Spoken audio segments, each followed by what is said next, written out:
السلام علیکم ورحمۃ اللہ تعالی وبرکاتہ۔ نحمده ونصلي ونسلم على رسوله الكريم اما بعد فاعوذ بالله من الشیطان الرجیم بسم اللہ الرحمن الرحیم ان اللہ وملائکته یصلون علی النبی یا ایھا الذین آمنوا صلوا علیہ وسلموا تسلیما اللهم صل علی سیدنا ومولانا محمد معدن الجود والکرم وآلہ الکرام وابنہ الکریم وبارک وسلم صلاۃ وسلام علیک یا رسول اللہ صلی اللہ تعالی علیہ وسلم۔ عزیزان ملت اسلامیہ، آج سے ہم اللہ تبارک و تعالیٰ کے فضل و کرم سے، اس کی توفیق سے سیرت مصطفیٰ کا درس شروع کر رہے ہیں۔ یہ کتاب ہے سیرت مصطفیٰ، جس کے مصنف ہیں علامہ عبد المصطفیٰ اعظمی صاحب رحمۃ اللہ تعالیٰ علیہ، جو یو پی کے قصبہ گھوسی کے رہنے والے تھے، جو مئو ضلع کے اندر موجود ہے۔ بڑے عالم دین اور بہت بڑے محدث اپنے زمانے کے گزرے۔ گجرات میں بھی انہوں نے کئی سال گزارے ہیں، گجرات میں احمد آباد میں بھی رہے ہیں۔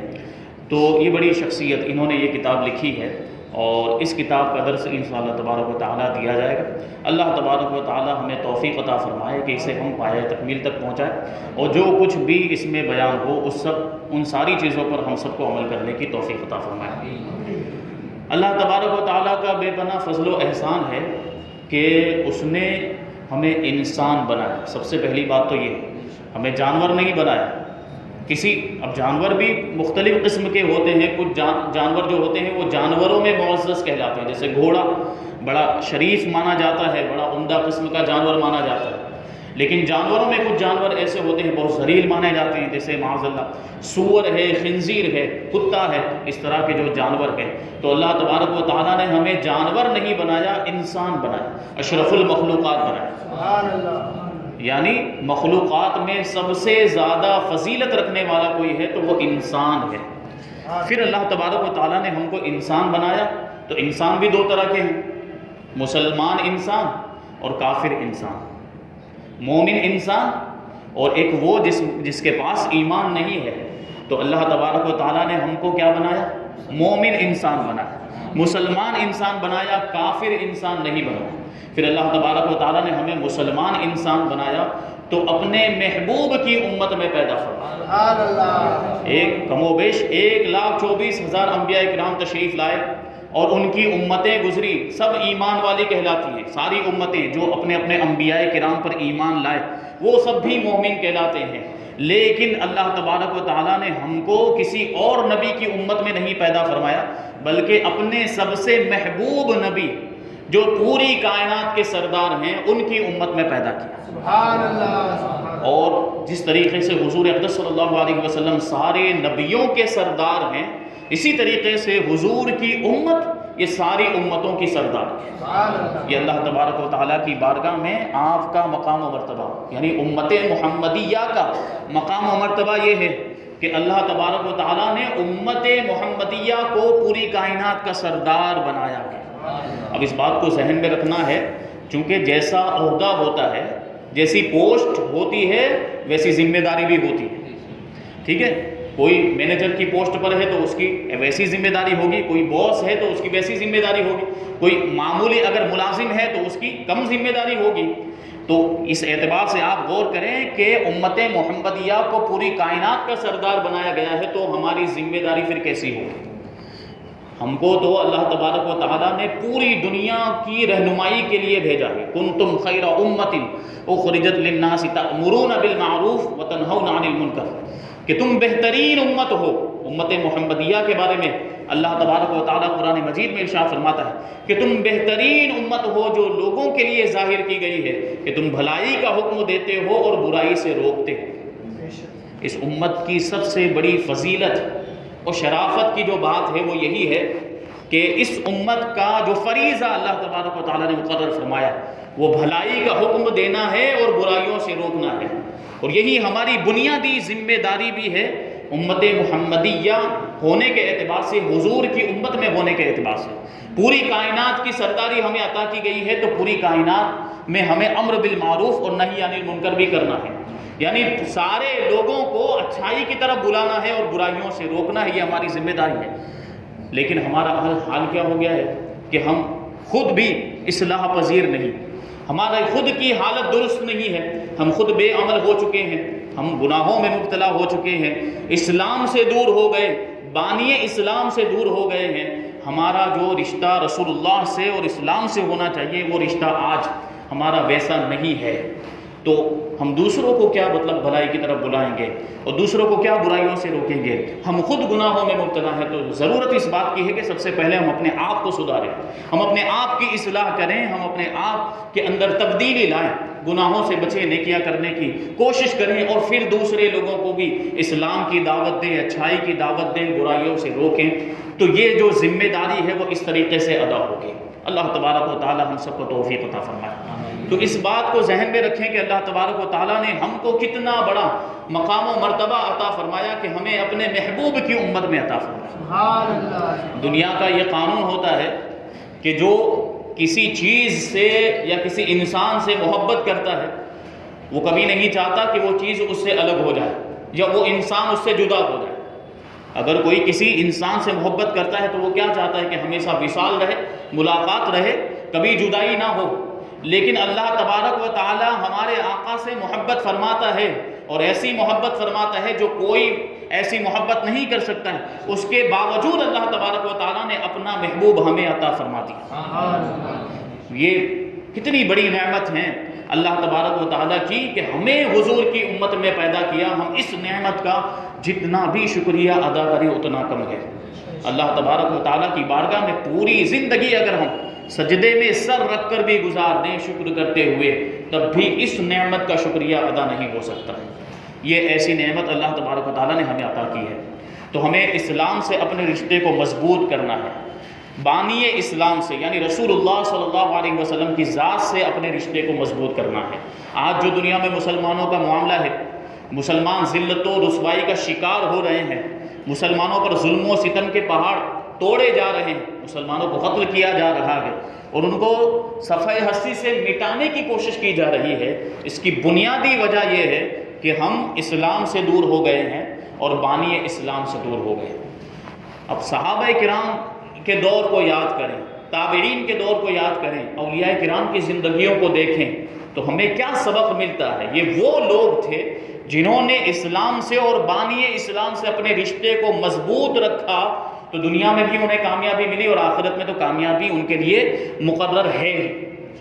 تو یہ بات ہے، کامیابی کی دلیل ہے یہ کہ ہم رسول اللہ سے بھی اپنے رشتے کو، تعلق کو مضبوط کریں اور اسلام سے بھی اپنے رشتے کو مضبوط کریں۔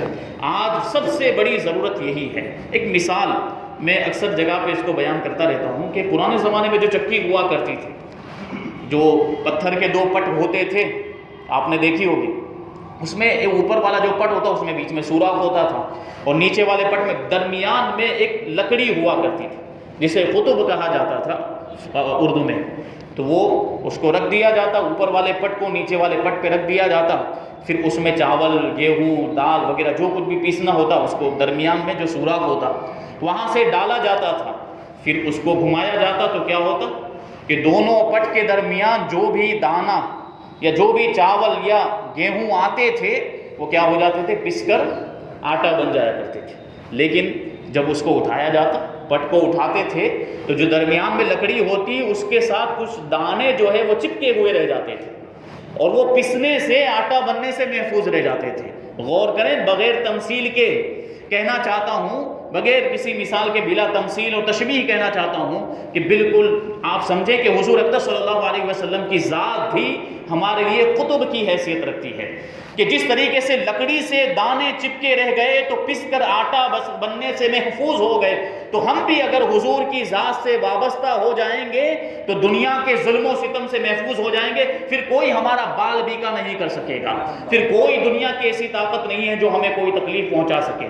تو ہمیں ضرورت اس بات کی ہے کہ حضور کی ذات سے وابستہ ہو جائیں، حضور سے تعلق قائم کریں، اور جو چونکہ ہم مسلمان ہیں، مسلمان ہونے کی حیثیت سے ہماری پہلی ذمہ داری بنتی ہے کہ ہم حضور اقدس صلی اللہ علیہ وسلم کے حالات زندگی کو جانیں، کیونکہ اللہ تبارک و تعالیٰ قرآن مجید میں ارشاد فرماتا ہے لَقَدْ كَانَ لَكُمْ فِي رَسُولِ اللَّهِ أُسْوَةٌ حَسَنَةٌ، کہ تمہارے لیے رسول اللہ صلی اللہ علیہ وسلم کی زندگی میں بہترین نمونہ عمل ہے. یہ ہوتا ہے نا. اب دیکھیں مثالیں دے کر سمجھانا پڑتا ہے، ورنہ کہاں دنیا کی مثالیں اور کہاں رسول اللہ کی ذات. کوئی چیز حضور کے مثل نہیں ہو سکتی ہے. اسی لیے کہا جاتا ہے کہ بلا تشبیہ و تمثیل کہہ رہے ہیں. تو دیکھیں جب ہم کوئی سامان خریدتے ہیں، جب کوئی الیکٹرک سامان ہوتا ہے، جیسے واشنگ مشین ہم نے خریدا یا ریفریجریٹر ہم نے خریدا، تو کیا ہوتا ہے اس کے ساتھ ایک گائیڈ بک بھی ہمیں دی جاتی ہے. ایک گائیڈ بک ہوتی ہے کہ نہیں؟ اس میں دیکھ کر اس کو چلانے کا طریقہ اس میں لکھا رہتا ہے، اس میں دیکھ کر ہم چلائیں. لیکن کبھی کبھی کیا ہوتا ہے کہ ہم کو انگریزی نہیں آتی ہے یا اس میں سمجھ میں کچھ بات نہیں آ رہی ہے، تو کیا ہوتا ہے کمپنی کی طرف سے ایک آدمی آتا ہے. کمپنی کی طرف سے ایک آدمی آتا ہے جو خود چلا کر دکھاتا ہے اور خود عمل کر کے دکھاتا ہے کہ اس کو ایسے چلانا ہے، ویسے بند کرنا ہے، ایسے شروع کرنا ہے. یہ ہوتا ہے کہ نہیں ہوتا؟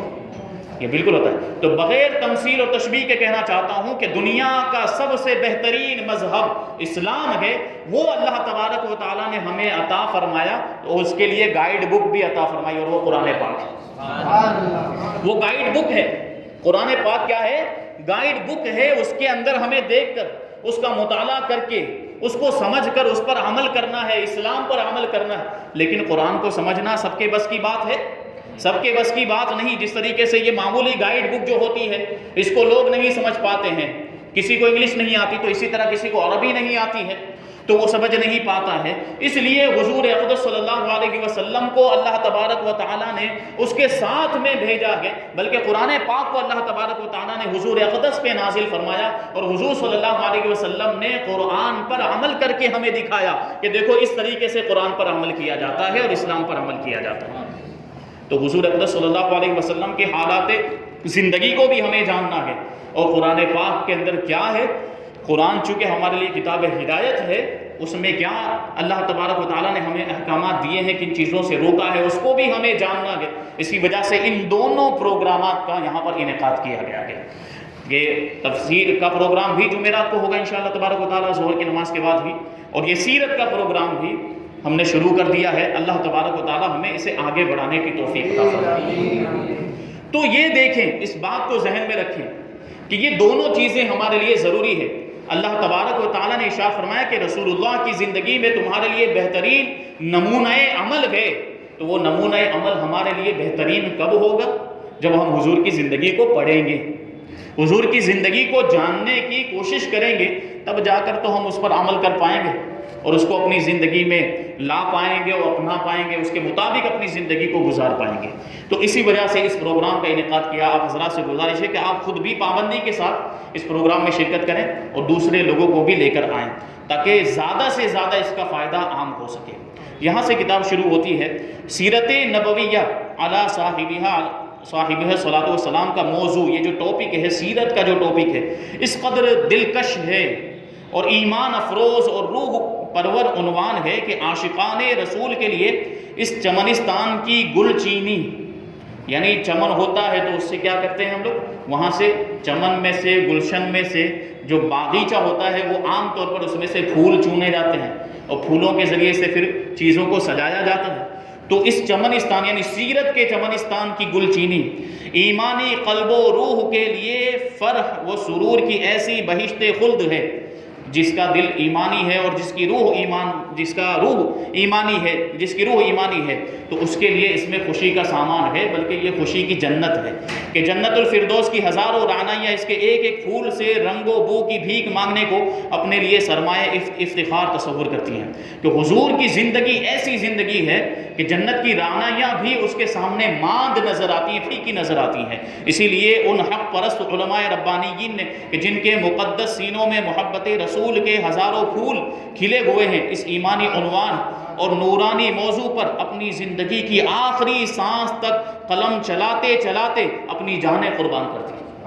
علماء ربانیین جو تھے، جنہوں نے سیرت لکھی ہے، پوری زندگی حضور کے حالات لکھے، انہوں نے پوری زندگی حضور کی سیرت لکھتے رہے. چنانچہ آج ہر زبان میں سیرت نبویہ کی کتابوں کا اتنا بڑا ذخیرہ ہمارے سامنے موجود ہے کہ دنیا میں کسی بڑے سے بڑے شہنشاہ کی سوانح حیات کے بارے میں اس کا لاکھواں بلکہ کروڑواں حصہ بھی عالم وجود میں نہیں آ سکتا. آج دنیا اس بات کا اعتراف کرتی ہے حضور اقدس صلی اللہ علیہ وسلم کی اداؤں کو، آپ کی سنتوں کو، آپ کے طور طریقوں کو، چلنے پھرنے کو، اٹھنے بیٹھنے کو، گفت و شنود کو کس طریقے سے صحابہ کرام نے نقل کیا ہے، صحابہ کرام نے لکھا ہے اور اس کو بیان کیا ہے، پوری دنیا میں کسی بھی، چاہے وہ کسی بھی بڑے عہدے پر فائز ہو، کوئی بھی شخصیت ہو، کسی کے بھی حالات اس طریقے سے محفوظ نہیں کیے گئے، کسی کے بھی حالات اس طریقے سے نہیں لکھے گئے۔ یہ حضور اقدس صلی اللہ علیہ وسلم کی امتیازی شان ہے، یہ بھی ایک مقام و مرتبہ ہے جو حضور کو عطا کیا گیا اور کسی کو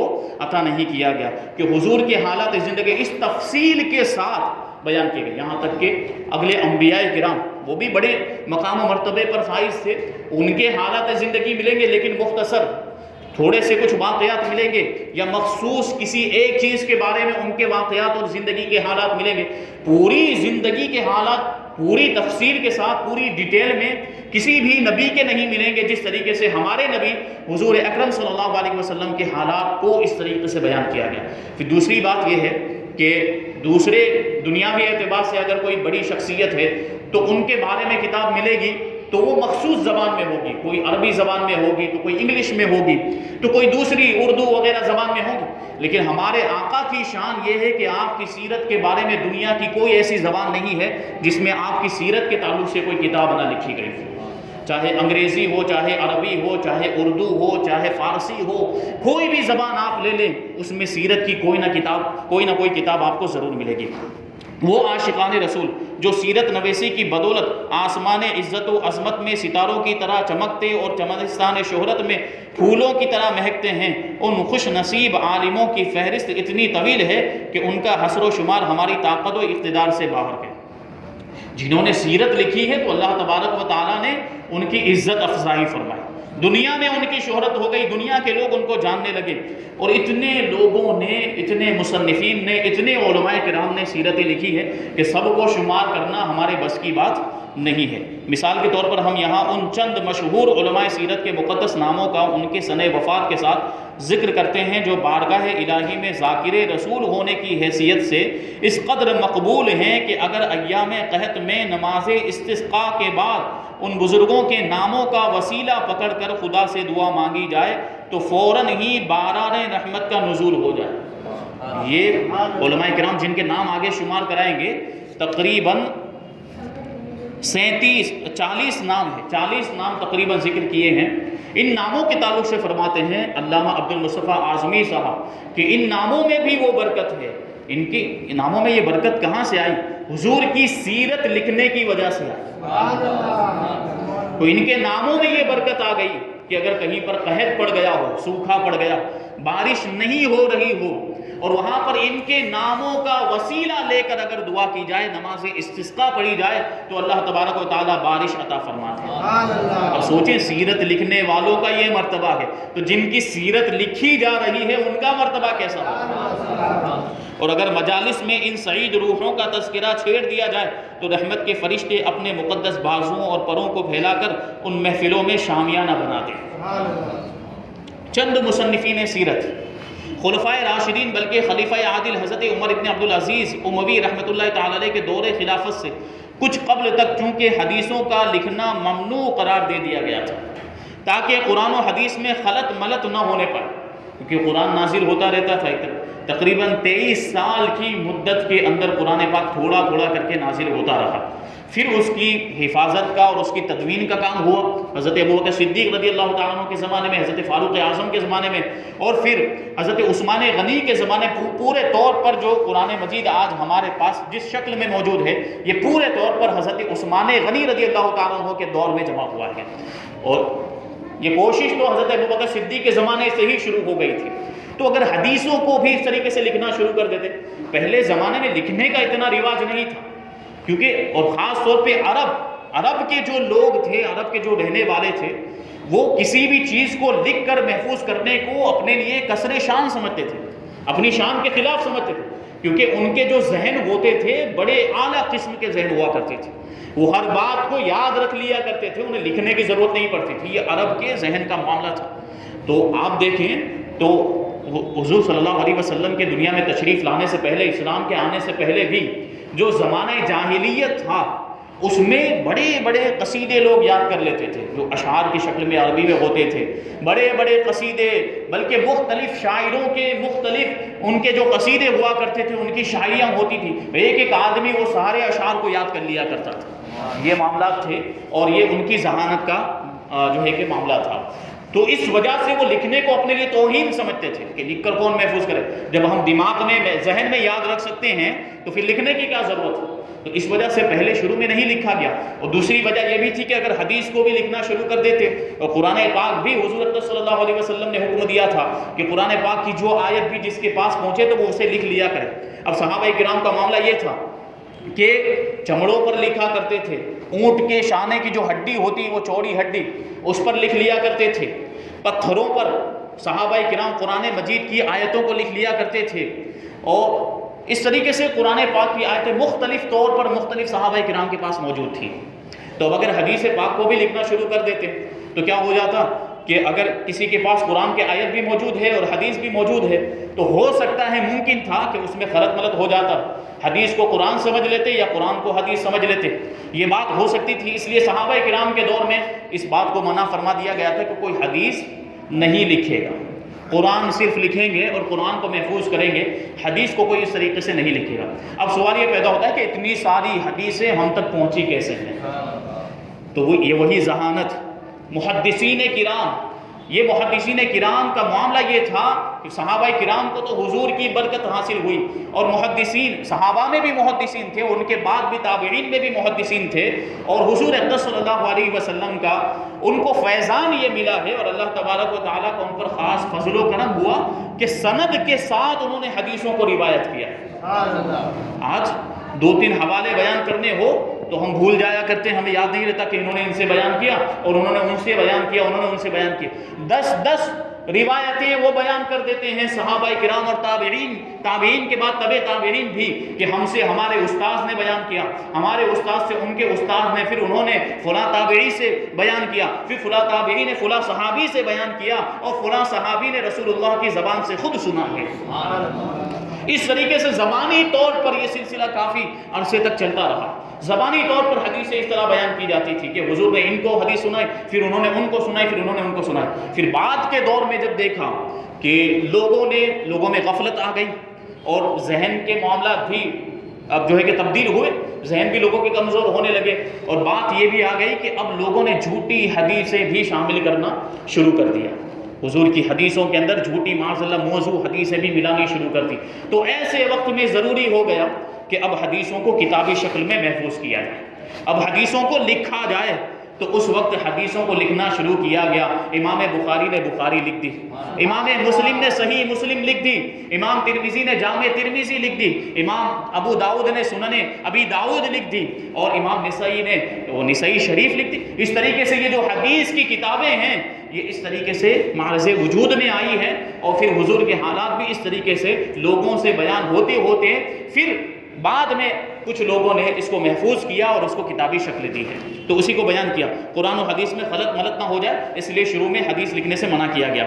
مگر حضرت عمر ابن عبدالعزیز رضی اللہ تعالیٰ عنہ کے دور خلافت میں جب احادیث نبویہ کی کتابت کا عام طور پر چرچا ہو گیا، حضرت عمر ابن عبدالعزیز جو بہت بعد کے ہیں ان کے زمانے میں، اور اسلام کے سب سے پہلے مجدد کہے جاتے ہیں، پہلی صدی کے مجدد، تو کتابت کا عام طور پر وہاں پہ چرچا ہو گیا، حدیثیں لکھی جانے لگی۔ تو دور تابعین میں محدثین کے ساتھ ساتھ سیرت نبویہ کے مصنفین کا بھی ایک طبقہ پیدا ہو گیا، یعنی حدیثیں بھی لکھی گئی، پھر حضور صلی اللہ علیہ وسلم کی سیرت بھی لکھی گئی، کیونکہ یہ سیرت آئی کہاں سے؟ یہ سیرت حدیثوں سے تو آئی ہے، یہ سیرت حدیثوں میں سے ہی تو نکال کر حضور کے حالات کو محفوظ کیا گیا اور اس طریقے سے بیان کیا گیا۔ بہت ساری باتیں ہیں، اب انشاءاللہ تبارک و تعالیٰ یہاں سے وہ جو 40 جو مصنفین ہیں سیرت کے، ان کے نام بھی ذکر کیے گئے، ہم ان کے نام بھی سماعت کریں گے کہ ان ناموں میں بھی بڑی برکت ہے۔ اور پھر سیرت کسے کہتے ہیں، اور چونکہ حضور اقدس صلی اللہ علیہ وسلم ملک عرب میں تشریف لائے، حضور کہاں پیدا ہوئے تھے؟ مکہ مکرمہ میں پیدا ہوئے تھے، تو عرب کو حضور سے اور حضور کو عرب سے ایک خاص نسبت حاصل ہے۔ اس بنیاد پر ملک عرب کا بھی تذکرہ کیا جائے گا، مدینہ کا اور مکہ مکرمہ کا بھی تذکرہ کیا جائے گا۔ اللہ تبارک و تعالیٰ جو کچھ بھی بیان ہوا اس پر ہم سب کو عمل کرنے کی توفیق عطا فرمائے۔ وما علینا الا البلاغ۔ السلام علیکم۔